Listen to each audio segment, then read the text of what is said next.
logic. So under the logic, we'll be dealing with various operators, such as the AND operator and the OR operator of a pipeline. And the last one will be NOT. So let's start with the AND operator. Let's introduce another variable name here. Let's introduce two variable names here. Let's call it fixit3, and we call it 5. And fixit4, we call it 5, right? And that's it with this. Now let's do the AND operation. Remember, we are dealing with the AND operation. So each comparison will be treated as a single program. That's the reason why we enclose fixit1 and fixit2 in a single bracket, because we are going to introduce a new logic and comparing to two other variables that also holds another data. So we can come and say AND, and we enclose this, and we can say fixit3 about it equals to fixit4, and print the statement is true. And we come here in a new line, right? We call this to be fixit3. We come here, we put a comma, and we call it fixit4. Of course, in a new line, and I would say fixit3, fixit4. We want to print the 4 variable names and their various data. Sometimes you can actually break this, but I don't know, we might end up having an error, but let's give it a try. If it's VS code, sorry, if it is X code, we'll not be having errors even if we break this code into 2 like this. But it's okay. If we have an error, we'll just fix it back. So here let's come here. That's some serious problem. You can see we have this already. Okay, so we'll leave it like this. It's okay. Then we come here, we just copy from here. Fixit3, where do you start from? Okay, we copy from here. And we come here, post here. So it's okay if we have, let's run this program first and see before we explain, so we don't waste time. Okay, it's okay, there are no errors. So basically now we are doing the logical AND operator first, right? So here we know fixit1 is holding 5 and fixit2 is holding 5, right? Both of them are equal, so we can now consider this to be a true statement. So let's introduce 1 here. And if we head on to fixit3 and fixit4, we discover that both of them hold the same value and makes them equal, right? So we come here and introduce 1. So by the logical bitwise, we know that 1 is true and 0 is false. So both statements are true. And remember, in AND operation, we said if both statements are true, then the output will be true. And that's why we have the AND here. We introduce these numbers here for you to understand what is happening here.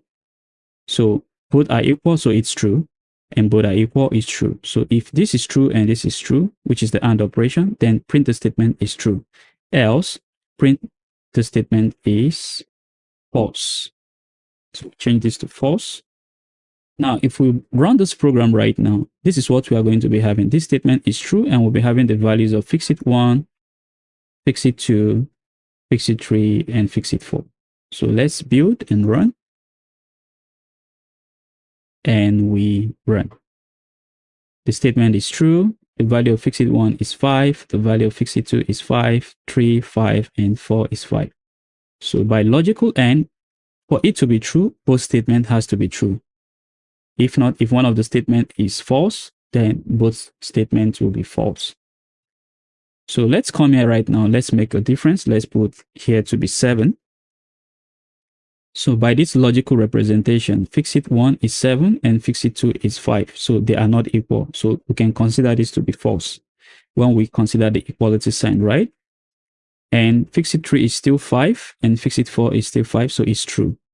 And remember also when we dealt with the table, we said if one of the statements is false, then the output will be false, right? So it's going to come here and check. This is true, so it would skip and print false. So if we build this program right now and we run, So you can see the statement is false. The value of fixit1 is 7 and the rest are equal. So that's how to use the AND logical operator in C. It's not complex. You just have to understand how you are running your logic. Once you understand the concept of your logic or how you're running your logic, then you can now know how to do this complex logical comparison when you're using the AND logical operator in C. So that being said, let's move on to the OR operator. So we come here, we remove, and we put the pipeline. The OR operator is very easy to understand in the sense that it's variable. So it doesn't matter which one is true or which one is false. As long as one of the statements is true, then it's okay. But if both statements are false, then it's false. And if both statements are true, it will also be true. So here right now, we know that fixit1 is not equal to fixit2, right? So this is still 0 or as false. And fixit3 and fixit4 both are equal. So this is 1, which is also known as true. And for OR operator or OR operation, if it is false and true, then the answer will be true. So we'll be printing the statement is true because either one of them is true and that makes it true. So when we build this program right now, we'll be having this statement is true and the value of fixit1, fixit2, and fixit3, and so on. So let's run this right now. Run this. This statement is true because one of the statement is true, which is this one, 3 and 4. So it doesn't matter if 1 and 2 are false, as long as 3 and 4 is true and the comparison is done between 1 and 2 or 3 and 4, then let it be true. So let's now make you understand something further. Let's now introduce this to be 10. So now we know that fixit3 and fixit4 are no more equal, right? So this makes it 0. And remember, in our operator, one of the statements has to be true for it to be true. If both statements are false, then it is false. And if both statements are true, then it is true. So if we build right now, we should be having this statement is false and the values of the various variable names are holding. So let's build this and we run. You can see the statement is false and the value of the various variable names are this. So using the OR operator, the AND operator, it's not difficult. Just understand the logic. As a matter of fact, if you're not really that too skillful in building your tools, writing codes, get a piece of paper, write it like you're solving mathematical problems on a piece of paper to understand the logic you're comparing. Then you now implement it in your code. But for those who are skillful, who are very good, they can just directly run the code or apply the logic. So that being said, now let's now deal with the not logical. So we come here, we can remove, let's remove 3 and 4, right? Let's comment this out. It's okay. And we remove this because we are doing the not, right? Okay. So we remove this and we are saying if both are not equal, then print the statement is true. Else print the statement is false. So this statement will print true. Sorry, let's remove 3 and 4 so we don't have issues with our code. We've removed them from the code, so we do not need them anymore. So we come here and we remove 3 and 4, right? Okay, so we've removed 3 and 4 and we come here, we remove 3 and 4. We don't need 3 and 4 anymore. It's done. We are now dealing with only 2 variable names. And the same thing here, we remove 3 and 4. Only 2 variable names, right? So now we know that 7 is greater than 5, right? So this is true, right? And they are not equal. By the logic representation, that means both of them are not equal, which is also false, right? If they are not equal, then print the statement is true. Else, print the statement is false. So if we run this program right now, the logic here will be that 32 is okay because both numbers are not equal. So the program will say, okay, I'll have to print code line 34 And if there are no other checks I need to do, then I just terminate the program and end my program. So if we build right now and we run, the statement is true. Both of them are not equal. And we have this, right? So that's how to use the not operator under the logical operations in C. So if we come here right now and let's say we introduce this to be 5. Now both of them are equal, right? These are equal. So that means it's true, which is 1. Here, if not true, then print the statement. But in this case, it's true because both of them are equal. So it will say, okay, I have checked this and this statement doesn't make sense because I am seeing true. But you're telling me that if it is not true, then I should print this. So I will skip this code line 34 and do further checks. So there are no further checks to do. Then I will print code line 43, which is the statement is false because both numbers are equal. And I will end the program. So if we build right now and we run, you see the statement is false because both numbers are equal. So I have to print code line 43, telling you that this is actually false. And I'll terminate the program, which is ending the program. So that is how to do the AND, the OR, and the NOT logical operators in C. You have to understand the concept and where it is applicable. You can also use these 3 logical operators when writing a code, like using them in various sequence comparison. Let's say you want to compare a value, then you also want to compare, let's say you're receiving an IP address and you have a range of IP address that the code or time frame that the program should run before sending more requests again or requesting more packets from the target. So you have to understand how to apply this logic. I can say, okay, if IP address supplied by user A is equal to some paraphrase, right? Okay, it's true. Print the statement. Then, if the time frame is not this, do not execute this ping. So you have to understand this logic. Once you get the concept of this various logic, you can now know how you can even use all 3 logic, the AND, the OR, and the NOT in a single line of code to get your output or the desired output of your program that you want to execute or the tool you're building. So we are moving to the last part of the explanation, which is the BitWise operator. So let's remove this. Now we are dealing with bitwise numbers. So we use unsigned integer. So when you're dealing with non-negative value of zeros and ones, you have to use the unsigned. So we'll still stick with the integer, right? Then we call fixit1 to hold 3 and fixit2 to hold 4. And we terminate the program, right? Then let's do the bitwise AND operation of fixit1 and fixit2. So we can say printf. The bitwise operation between the 2 variables, fixit1 and fixit2, gives us an output of, then we come here, we'll say value, then we'll say percentage, say /t, %d. Then we come here, we'll say fixit1, of course the bitwise AND symbol, and fixit2. Then we terminate our program with a semicolon. Now let's explain this code. Code line 30 is unsigned integer used for whenever you're doing a bitwise operation or operator in C, or non-negative value of zeros and ones in C programming. You have to use the unsigned.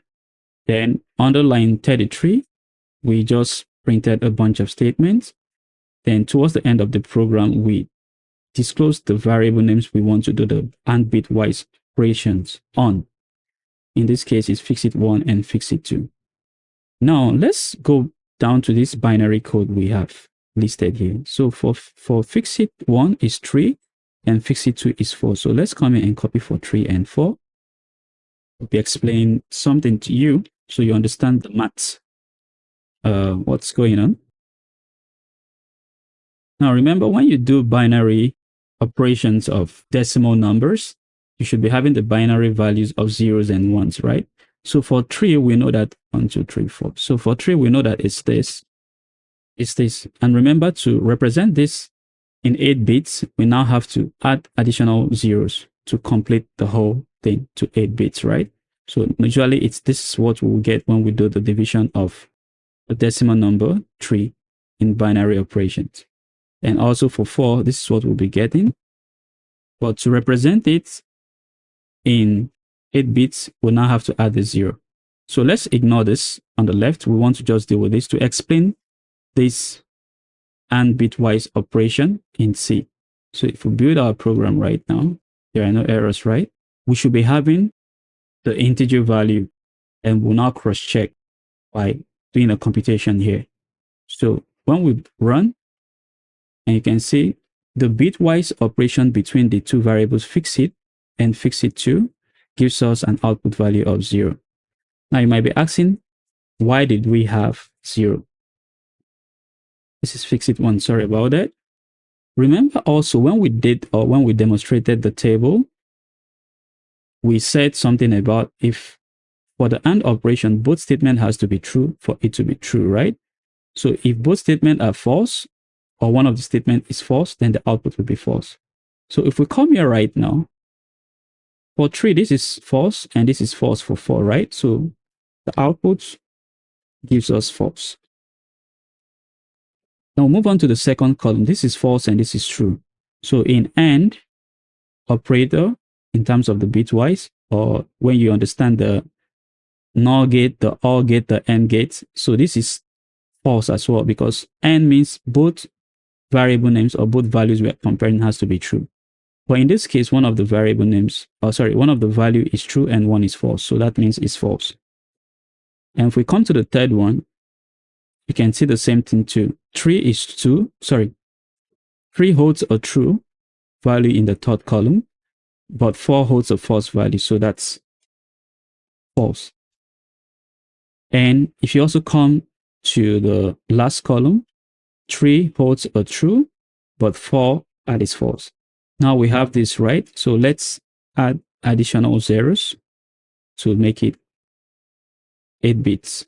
Usually it's behind, not in front. Now we have 8 zeros. When we come here, the binary that holds the 8 zeros is what? The binary value of 0, right? So now let's pick a binary number that holds at least one column true. So we pick 6 and 7. Okay, so let's pick 6 and 7.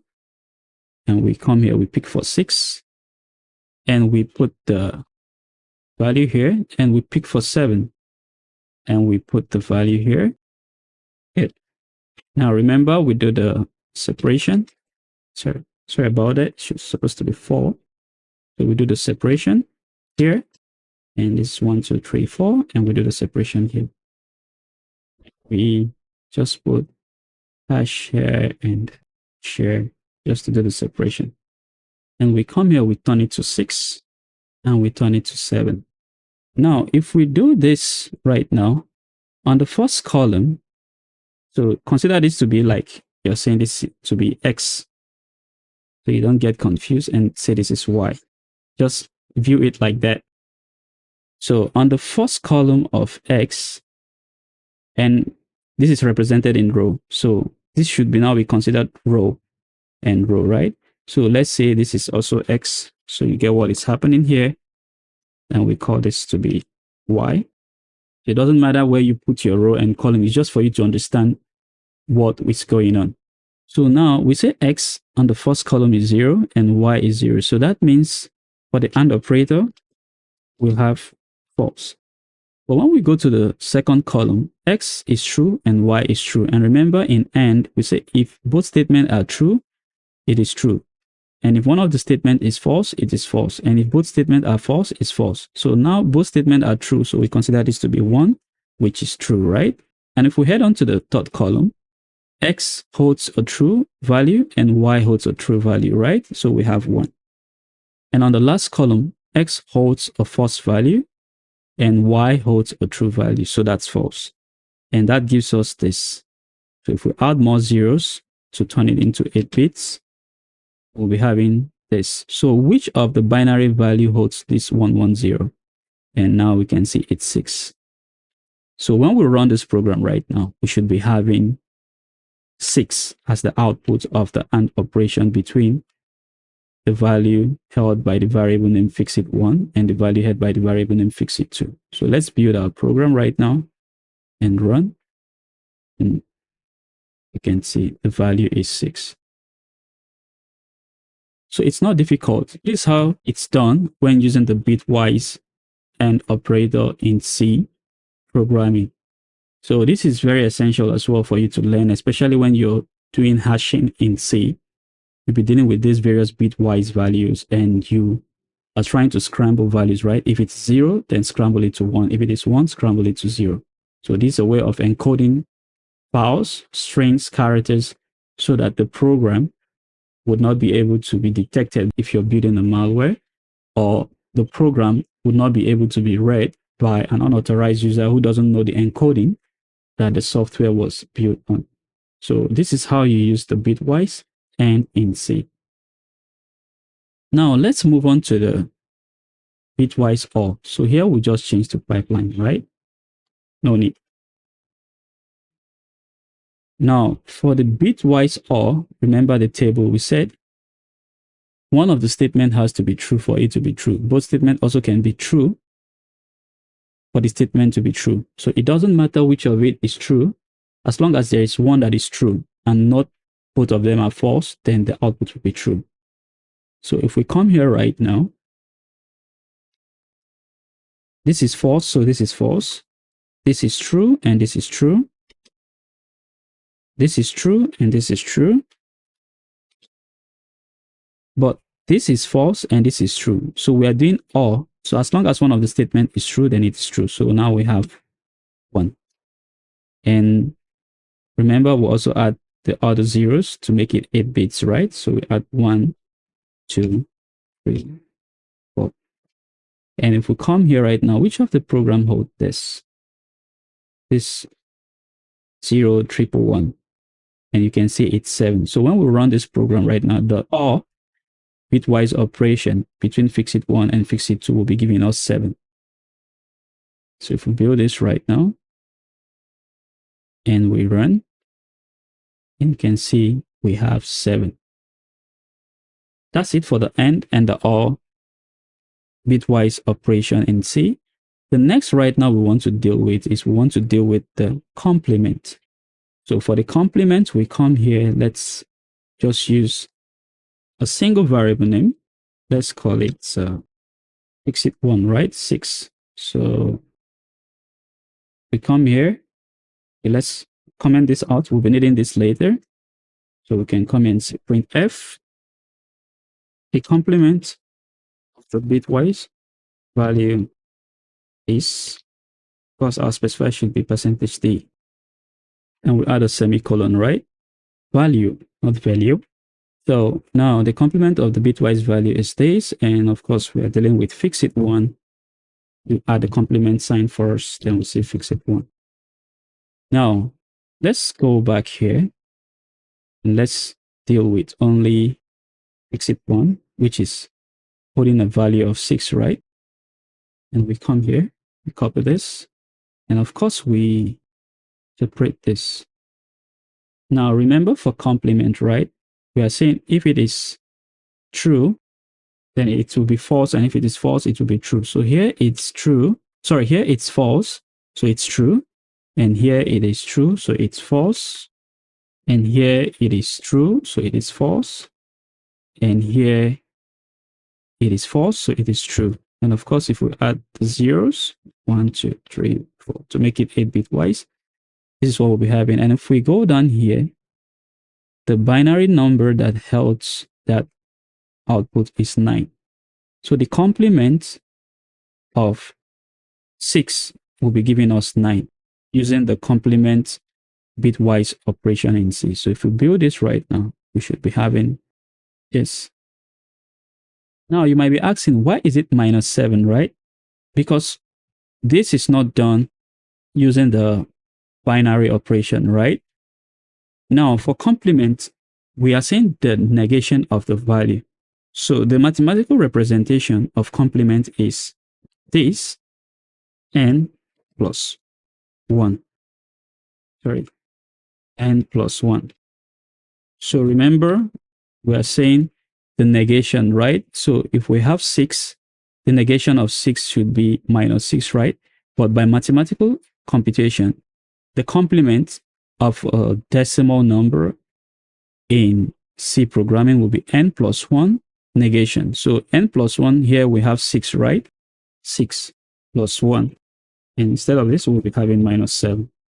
So if we have done a binary computation, this is what we should be having, right? And if you go to 7, we have this, right? So if we say 7, if we come here right now and we copy 7, I show you something, and we come here, we place for 7, right?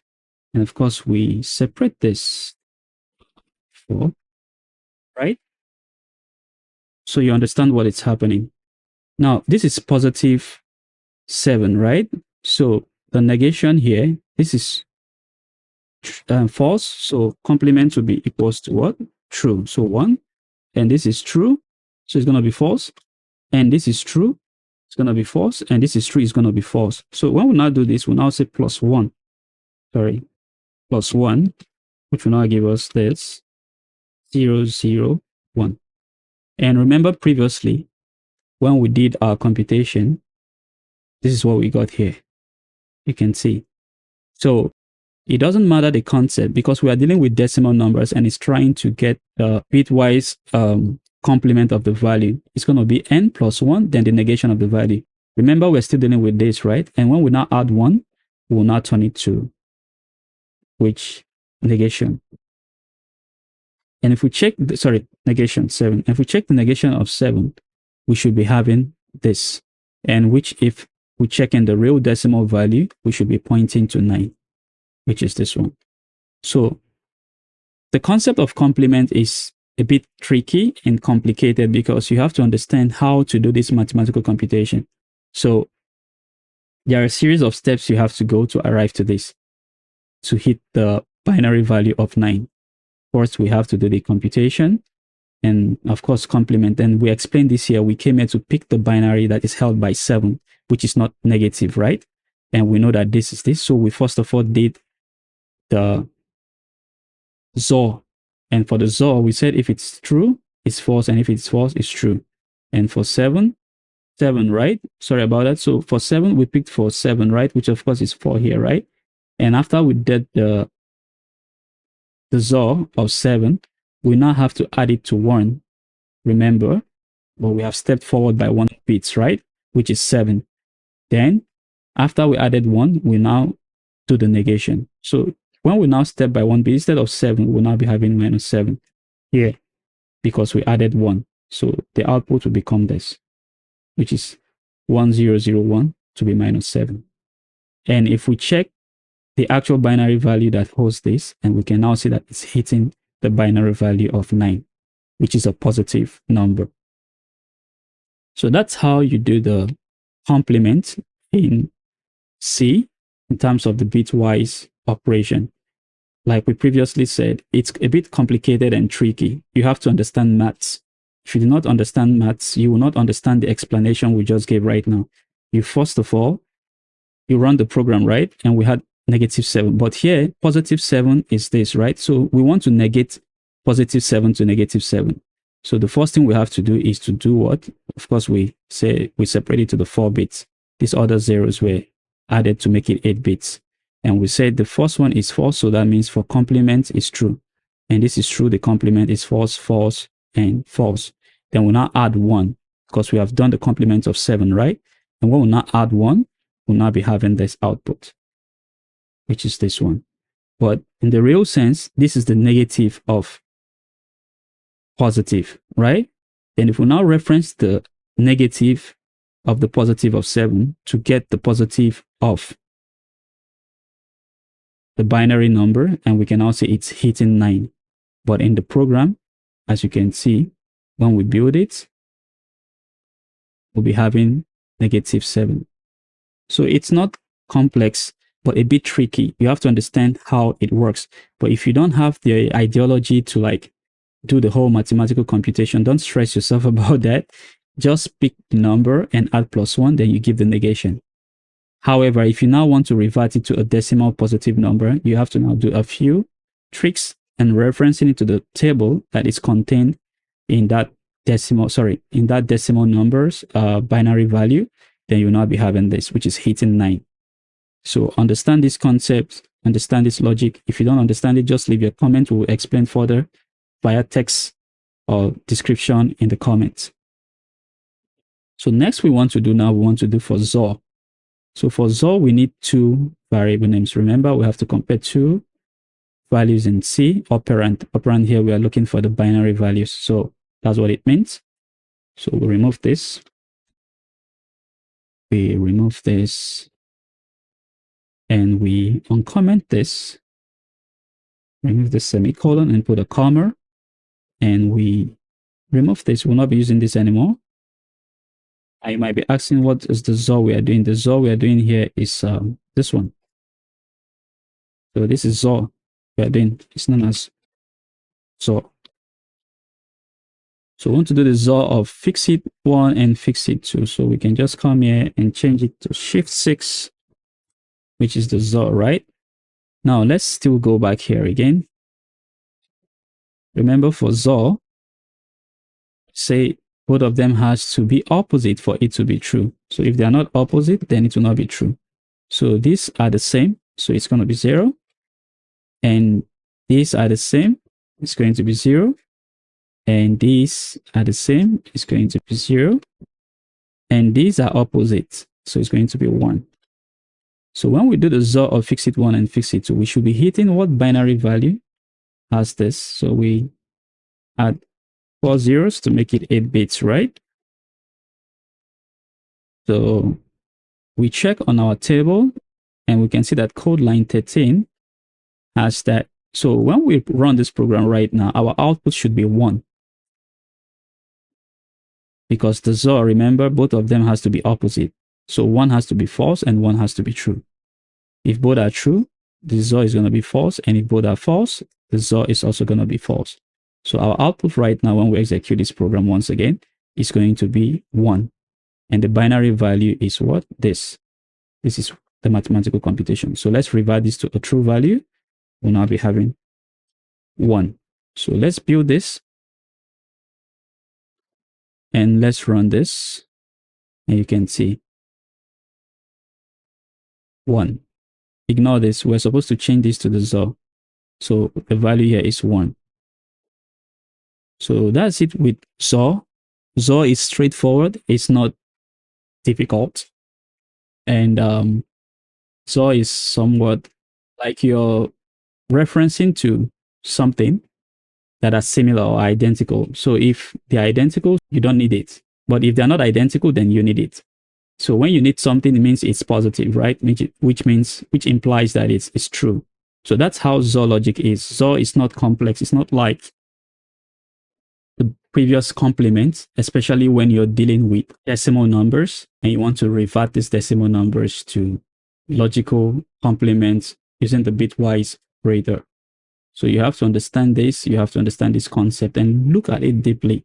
As a matter of fact, if you have to build tools, if you have to do a lot of things in cybersecurity using programming language, you have to understand the fundamentals or the basics of maths, how maths operates. You have to feel maths. You have to understand how to implement values into decimals or how to implement decimals into binaries. So these are very complex stuff, but they are not difficult. Just understand the concept. And hopefully with this short example we were explained with these basics, you can understand what to do next.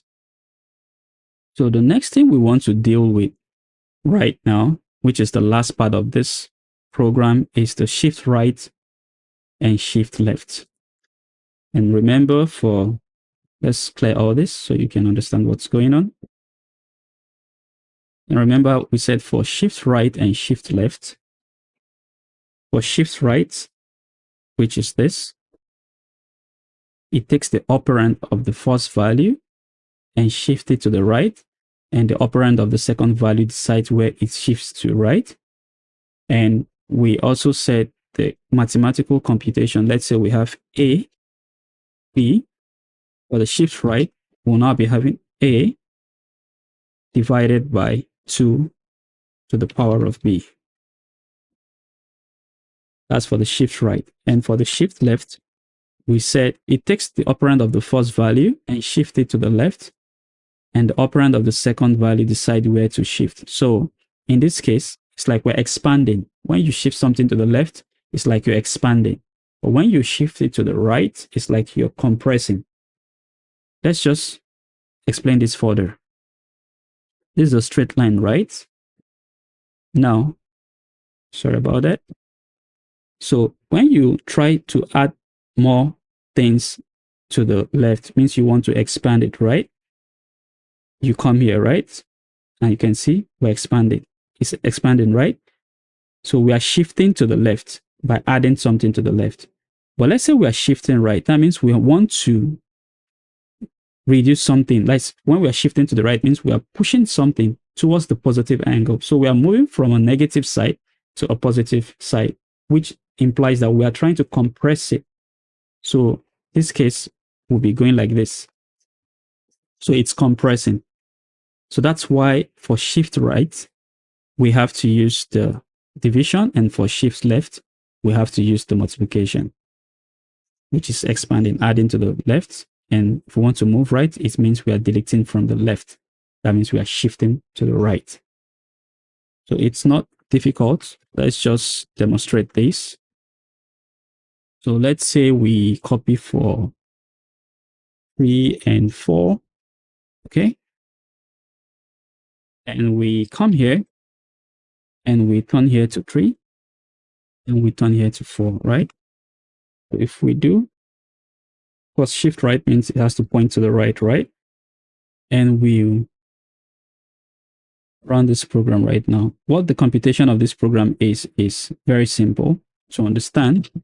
So if we say 3 and 4, we're saying 3 divided by 2 to the power of 4.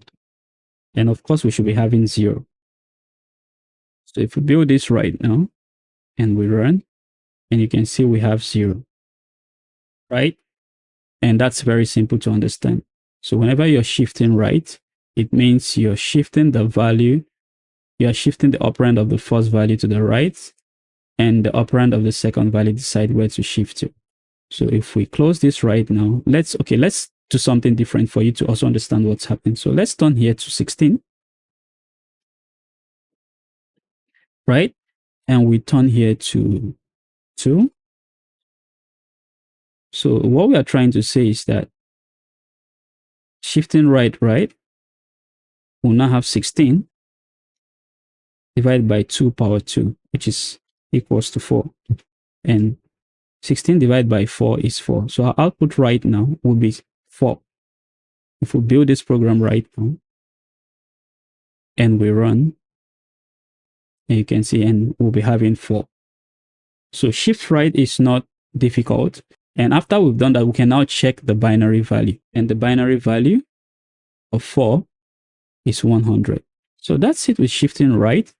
Shifting right is not complex. You just have to understand the mathematical computation. If you're doing for shift right, you have to consider that you have to do a division. And that's how you get the value. Also remember, the operand of the first value and the second value, if the first value is less than the second value, the outcome would always be 0, because the value of a lower number divided by a higher number would always be 0. So let's now talk about the shift left. Remember, for shift left, we said now we'll be having multiplication, not division anymore. So 2 to the power of b. And what does this mean is we're trying to expand. Remember the line analogy that we said, if you add to the left, it's like you're expanding. It's like you're extending further behind. So that means it's expansion. We're shifting something to the left. We're expanding more on the right side for space to be. We're not shifting on the right to compress on the left side. where there will be no space. So when we now say shift left, we're just trying to expand. And the more we expand, that means we have to multiply, right? So that's the reason why we have this mathematical computation of A multiplied by the value of 2 power the value of B. So in this case right now, we have, let's say we put here 4. Let's not make things complicated. And we put here to be 4. So we should be having 4 multiplied by 2 to the power of 4. That's what we'll be having. That's what the output would be for shift left. So it's going to be a large number, a large value. Then if you now want to convert it to a binary number, you now know how to do the operand. But here we are not dealing with any binary calculation. Just to cut this video short, it's probably about 1 hour plus right now. So we'll just stick to just the number. So at the end of the day right now, 2 to the power 4 is 2 multiplied by 2, multiplied by 2, multiplied by 2. So we'll be having 16, right? And we have 16 times 4, it'd be 64. So if we build this program right now, we should be having an output of 64. We are right in our mathematical calculation. And you can see that's the reason why we have 64 here. So for shift left, we're expanding.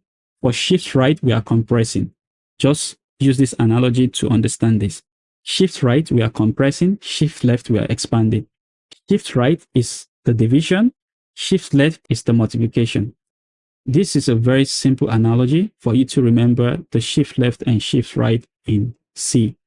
If you're not good with maths, but if you're good with maths, then there's no problem or there's no error you experience when you're building your program. It's also good. The shift right and shift left is also good whenever you're dealing with encoding. If you are very familiar with cryptography, you've heard about the Caesar cipher. So you shift the characters 3 steps forward. So that's how Caesar cipher works. So Caesar cipher should be using the concept of shift right.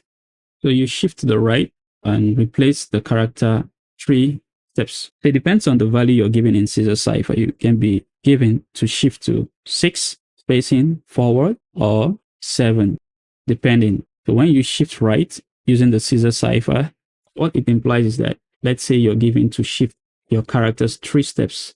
So that means you have to shift A, B, and C to the right, meaning that A will now commence from D because you're shifting to the value of right 3 steps. And let's say you're given 6. That means A will now commence from G because you're shifting 6 steps to the right. So understanding this concept is also good when you understand the concept of shifting bitwise operation in C programming. It's going to help you when you're doing cryptographic analogy or building tools that has to do with cryptography in C. So that's it with this, and we have rounded up all operators in C. So moving forward, we'll now be talking about various concepts in C, and this concept will be very different, and it will become a short code. We can just decide today we want to build a calculator in C, and we'll publish the video. But the in-depth course where we'll be talking about struct, function overloading, arrays, matrices, and various forms of C concept will be in our paid course in C, which will be coming up by the end of August. So next week, there will be no coding series. It will be a break time because we are working on the course right now. You take your time and watch these snippets of videos, because moving forward, we'll be building certain things in C. Once in a while, we'll be dropping the video. Then we'll be talking about other programming concepts such as Ruby, Python, PHP, and what else? Any other programming language we have, listed that we'll be discussing on this channel. So make sure you subscribe, make sure you follow up. And if there's any other questions you have, head on to our Twitter and leave a comment or hit us up in the inbox. Please do not send link in the inbox. We will never click any links. If you have a link, share it in the public forums and tag us there. We'll definitely check it out. And that's it. That's it about operators in C.